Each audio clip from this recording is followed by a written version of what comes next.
Something Flavor, Aventura.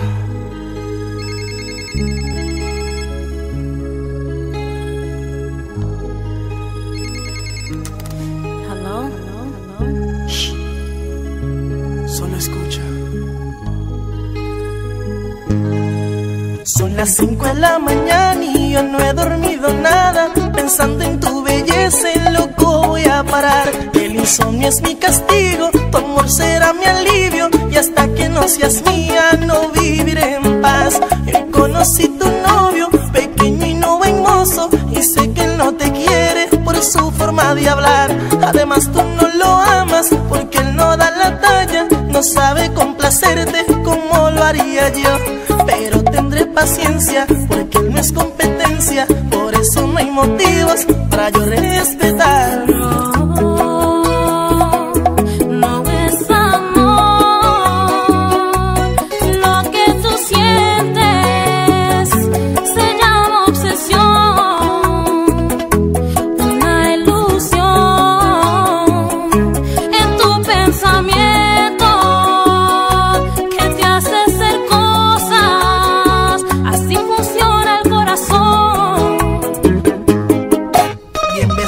Y en mi Lexus pasé por tu colegio, me informan que te fuiste, como loco te fui a alcanzar. Te busqué y no te encontraba y eso me preocupaba. Para calmar mi ansia yo te quería llamar, pero no tenía tu número, tu amiga ya me lo negó. Ser bonito mucho me ayudó, eso me trajo la solución. Yo sé que le gustaba y le di una mirada, con par de palabritas tu número me dio.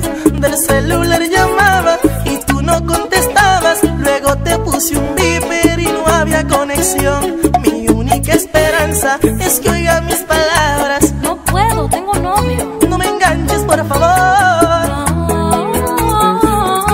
No es amor. Escúchame, por favor. Lo que tú sientes se llama obsesión.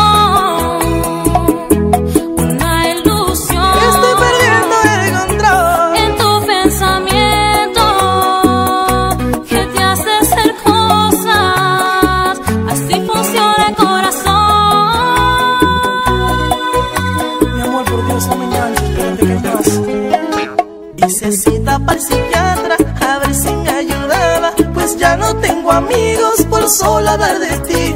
Lo que quiero es hablarte para intentar besarte. ¿Será posible que de una obsesión no pueda morir? Y quizás pienses que soy tonto, bribón y también loco, pero es que en el amor soy muy original. Me enamoro como otros, conquisto a mi modo. Amar es mi talento, te voy a enamorar. Disculpa si te ofendo, pero es que soy honesto, con lujo de detalles. Escucha mi versión: pura crema y chocolate, juntarte y devorarte, llevarte a otro mundo en tu mente, corazón. Ven, vive una aventura, hagamos mil locuras. Voy a hacerte caricias que no se han inventado.